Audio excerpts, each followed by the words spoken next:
안녕하세요. 성경이 우리 삶에 조금 더 가까이 쉽고 재미있게 다가오는 시간인 소문난 성경교실과 함께할 장찬영 목사입니다.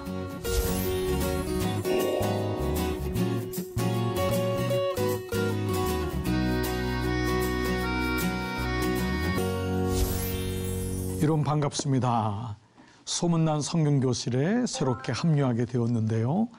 우리 이 시간을 통해서 많은 성도들이 지혜도 얻고 은혜도 받는다는 소문이 저에게까지도 들려오고 있습니다.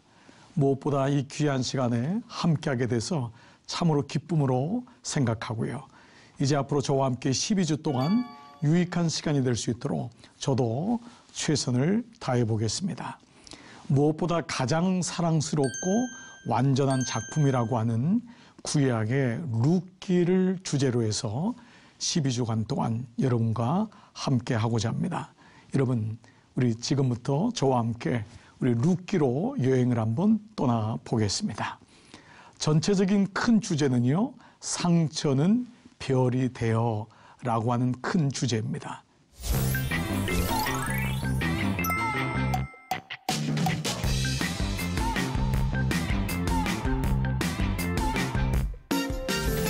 자, 이제 우리 상처는 별이 되어라고 하는 큰 주제로 오늘은 첫 번째 시간인데요. 남았더라 라고 하는 시간으로 우리 함께 가도록 해보겠습니다. 네, 상처는 별이 되어 오늘은 특별히 첫 번째 시간 남았더라. 룻기는 여러분 이미 잘 알고 계신 분들도 계시고요. 조금은 낯설고 생소한 분도 계실 것입니다. 그러나 룻기는 아주 대단히 흥미롭고도 또 아주 긴박한 스토리이기도 하고요. 또 영적으로도 아주 의미 있는 시간이 될 것입니다. 여러분 기대되시죠? 자, 룻기는 어떤 말씀일까요? 가장 사랑스럽고 완전한 작품이다. 이것은 모든 성서학자들이 공통적으로 얘기하는 룻기에 대한 주제입니다. 너무도 사랑스러운 메시지를 가지고 있죠. 또 동시에 너무도 완전한 기승전결의 말씀을 가지고 있는 정말 사랑스럽고도 완전한 작품이라고 할 수 있습니다. 여러분 또 놀라운 게 있습니다. 룻기는요, 불과 4장과 85절이라고 하는 아주 짧은 구절이라는 거예요. 여러분 4장밖에 안 됩니다. 그것도 85절밖에 안 됩니다. 그러나 이 짧은 말씀 속에 룻기를 통해서 하나님이 주시는 메시지가 있습니다. 자, 그 중에 우리가 봐야 될 메시지는 하나는요, 바로 이것입니다. 바로 구속사적인 관점입니다. 그러니까 모든 성경이 그렇지만은 룻기는 특별히 구속사적인 관점으로 봐야지만이 바로 그 안에서 구원하시는 예수 그리스도. 지금 룻기는 한 여인으로 시작되지만은 여러분이 이제 아시는 분은 알겠지만은 놀랍게도 예수 그리스도의 족보에 오르는 사건까지로 이어집니다.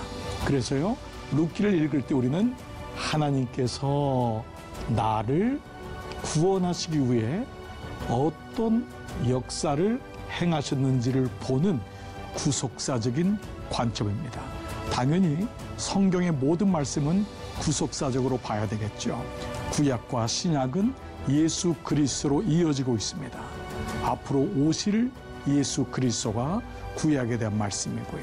신약은 오신 예수 그리스도와 사도행전부터는 오실 예수 그리스도. 즉 예수 그리스도가 주어가 되고 중심이 되는 것이 바로 성경일지인데 그 가운데 룻기는 4장 85절밖에 안 되지만 가장 중요한 핵심적인 말씀을 하고 있다는 것입니다. 자, 이제 이런 가운데 룻기를 한번 볼까요? 자, 룻기의 처음은 이렇게 시작합니다. 사사들이 치리하던 때에 그 땅에 흉년이 드니라. 룻기를 보는 두 가지의 단어가 있습니다. 첫 번째는 사사들입니다. 두 번째는 흉년이라는 단어입니다. 여러분 사사하면은 기억나실 것입니다. 사사는 뭐냐면은 제사장과 왕 사이에 있었던 사람을 사사라고 합니다. 이 사사란 말은 다른 말로 하면 판관이라는 말로도 쓰이는데요. 볼까요? 이 단어입니다. 사사기의 이름은 판관기, 판단한다. 그래서 공동번역에서는 판관기라고 하고 이는 재판관을 의미합니다. 그러니까 제사장은 제사를 인도했잖아요. 왕은 나라를 다스렸잖아요. 그 사이에 있던 사람이 바로 판관기, 사사기라고 합니다. 바로 이것이 룻기의 주제인데요. 사사들이 치리하던 때에 여러분들이 잘 아는 사무엘도 사사입니다.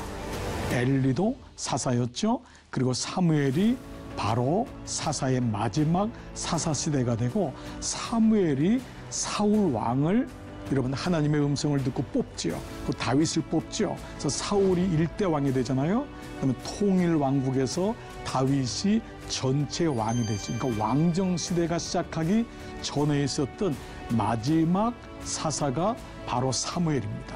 그래서 16명의 사사들이 등장하는 것을 사사시대입니다.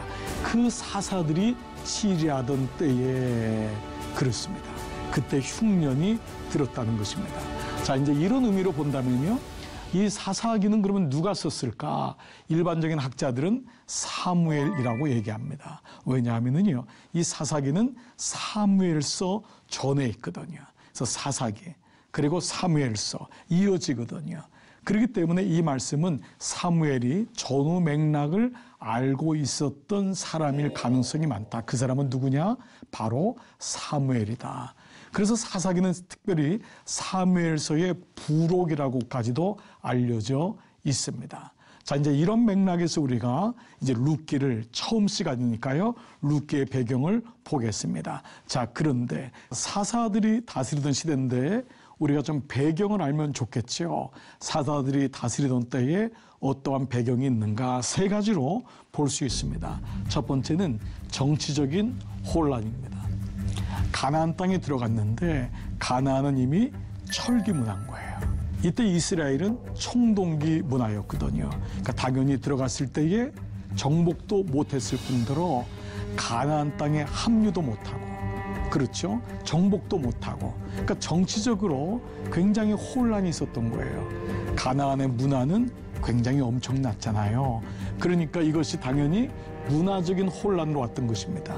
그 땅을 다 정복하지도 못하고 그런 가운데 가나안 땅에는 우상 숭배들이 상당히 많았습니다. 그러니까 젊은이들로 비롯하여서 많은 사람들이 문화적인 혼란을 겪고 있죠. 자, 그것은 어디로 갔을까요? 결국 영적인 타락으로 갑니다. 여러분 어떻습니까? 이러한 이 두 가지의 어려움은 영적인 타락으로 왔다면 이런 생각이 들었을 거예요. 오늘날과 아주 비슷하다라는 것입니다. 그렇죠. 이 성경이 쓰여진 그 시대와 오늘의 시대가 다를 바 없음을 우리가 보게 됩니다.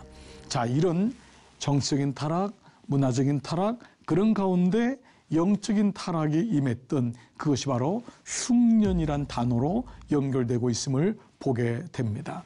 자, 조금만 더 볼까요? 자, 그래서 1장은 그 땅에 흉년이 드니라.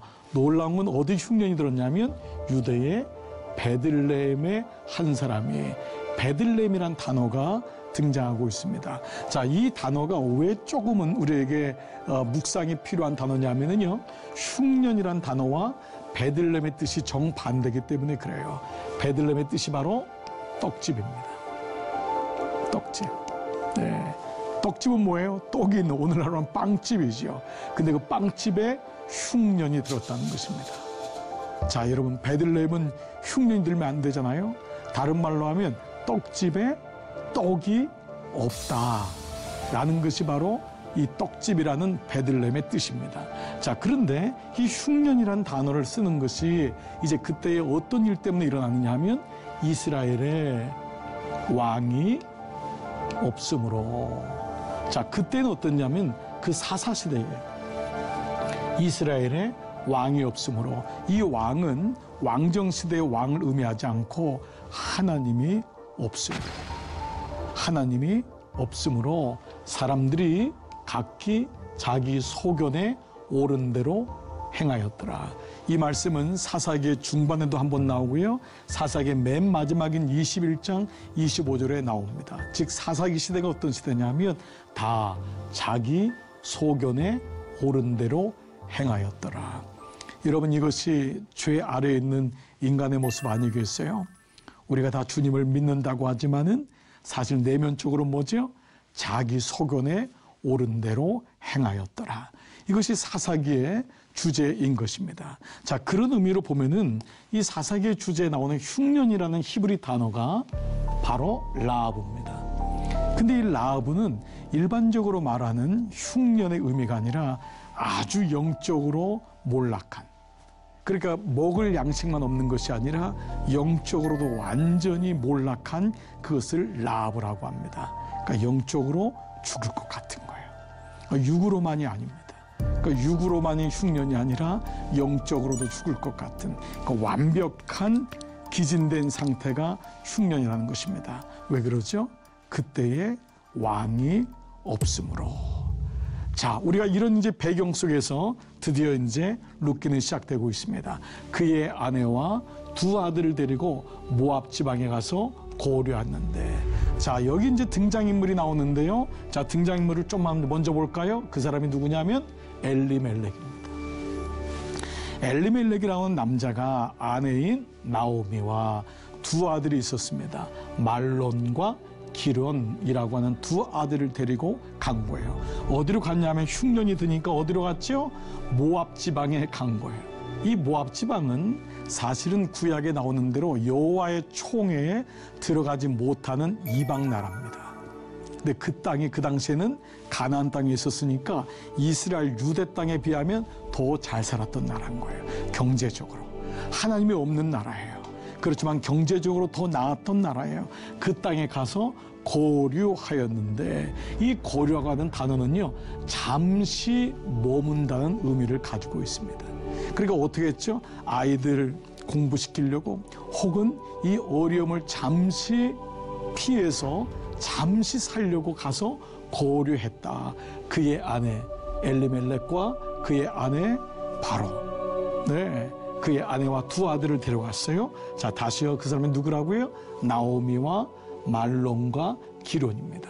자, 이 엘리멜렉과 나오미 그리고 말론과 기론이라는 사람이, 이 네 명이 등장인물이 나오는데 한번 뜻을 볼까요? 이 뜻이 아주 의미가 있습니다. 뜻을 한번 이런 보겠습니다.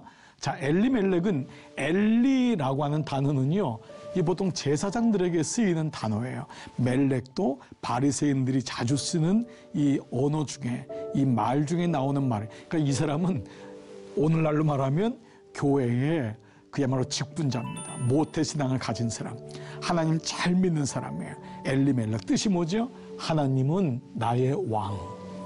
여러분, 이 사람이 지금 흉년이 들었다고 해서 어디로 갔죠?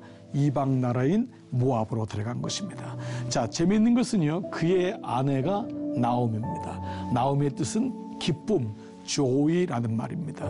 그러니까 이 사람 말로 하면은 주일학교에서 둘이서 만난 거예요. 자, 엘리멜렉도 모태신앙이고 나오미도 모태신앙인 거예요. 근데 어느 날 집안에 뭐가 왔죠? 흉년이 온 거예요. 흉년이 왔는데 육의 흉년만이 아니라 라하브는 영적인 흉년인 거예요. 그것이 바로 유대 땅의 베들레헴의 떡집에 흉년이 왔다. 바로 말씀이 없다라는 거예요. 마실 물이 없는 거예요. 예, 바로 그 가운데 모압 땅으로 갔는데 그 아들들의 이름이 재밌습니다. 자, 맏아들인 말로는 병약하다. 얼마나 힘들었는지, 그 아들의 이름을 날 때부터 힘들었는지 병약한 혹은 병든이라고 하는 이름입니다. 근데 둘째 아들 이름이 뭐냐면 이 기론인데요. 기론은 끝내다 혹은 소모하다. 여기서 끝내고 싶은 거예요. 너무너무 어려운 거예요. 그러니까 첫째 아들이 병약한데 그 병약한 아들을 데리고 사는 게 너무 힘들었는지 둘째 아들의 이름을 기련, 끝내다라고 이름을 지은 거예요. 자, 이런 가운데 이 가정에 어떤 일이 일어났는지 보겠습니다. 자, 드디어 흉년으로 갔죠. 우리는 이 가운데서 이 말씀을 한번 기억해 보는 거예요. 흉년인데 이 흉년을 맞이하는 태도가 어떠한지를 보겠습니다. 시편 119편 71절, 고난당한 것이 내게 유익이라. 이로 말미암아 내가 주의 율례들을 배우게 되었도다. 자, 이것이 우리가 말씀의 축을 잡는 것인데 지금 고난 가운데 어떤 일이 일어났는지를 한번 보도록 하겠습니다. 고난당하는 것이 내게 유익인데, 그런데 엘리멜렉과 나오미는 고난을 피하게 됐고 그 일로 인해서 어려움을 겪게 됩니다. 자, 이제 이 사람들이 결국 이제 어디로 가느냐 하면 2절로 넘어가 보겠습니다. 2절에 보면은 모압 지방으로 가는 거예요. 자, 그들이 모압 지방에 들어가서 처음에 뭐라 그랬죠? 거류하려고. 그것은 잠시 머물려고 했는데 어떻게 됐죠? 살더니 그들이 거기서 자리를 잡고 살게 됩니다. 네, 잠시 있다가 오려고 했는데 결국은 거기 머무르게 됩니다. 자, 그런데 어떤 일이 일어나냐? 룻기는 처음엔 너무도 황당한 아픔의 소식으로 시작합니다. 자, 보세요. 흉년이 들었죠? 그래서 잠시 살려고 했는데 그냥 뿌리를 내리고 거류하다가 살게 됐는데요. 그 나오미의 남편 가장인 엘리멜렉이 죽습니다. 여러분 같으면 어떠시겠어요? 너무 힘들어가지고 저 다른 나라 잘 사는데 일단 가자. 아이들 교육도 있고. 그래서 엘리멜렉이 자기 아내하고 두 아들을 데리고 간 거예요. 근데 그 첫 번째 아들은 병약하고 두 번째 아들은 그냥 여기서 끝내자. 그런 정도로 했는데 그만 이 아버지가 남편이 죽었어요. 그리고 나오미와 그의 두 아들은 남았으며. 자, 여러분 오늘 첫 번째 주제가 뭐였죠? 남았더라거든요. 자, 여기 말씀에 한번 주목해 보는 거예요. 자, 그런데 이렇게 두 아들이 남았는데 시간이 지나면서 두 아들이 결혼을 했어요. 그래서 말론과 기론이 결혼을 했는데 그 모압 땅에서 모압 여인들하고 결혼을 한 거예요. 그 여러분 어렸을 적에 아마 데려갔겠죠? 아니면 그곳에 태어날 수도 있어요. 근데 그러다 보니까 모압 땅에 살다 보니까 모압 여인들이랑 교제를 했고 두 며느리가 이방 여자가 들어오게 된 것입니다. 그런데 말론과 기론이 두 사람이 다 죽고, 지금 여러분 룻기는 어떻게 시작하죠? 죽고 죽었더라. 그 당시에 여인의 형편은 여러분 아시죠? 지금 오늘날의 여인들하고는 전혀 이게 뭐 우리가 상상이 되지 않을 정도로 남편이 죽는다 혹은 아들이 죽는다라는 것은 그 집안이 그냥 존폐의 위기가 걸리는 거거든요. 자, 위에 엘리멜렉이 죽었는데 두 아들이 이어야 되잖아요. 근데 두 아들이 말로는 병약했고 기로는 소비한 거에 끝낸 거예요. 그의 이름처럼 위태위태했던 거예요. 근데 두 아들이 죽고 누가 남았죠? 그 여인은 두 아들과 남편의 뒤에 이 여인은 누구죠? 나오미. 그래서 룻기는 나오미라고 하는 한 여인으로부터 시작되고 있어요. 그 나오미가 두 아들과 남편의 뒤에 남았더라. 여러분 이것이 오늘 룻기의 첫 번째 말씀입니다. 남았더라. 이 말씀 뭐죠? 죽었으면 끝나잖아요. 근데 하나님의 구원의 역사는 여기서 끝나지 않는다는 거예요. 아까 시편 말씀 고난당하는 것이 내게 유익이라. 하나님은 큰 그림을 가지고 있었어요.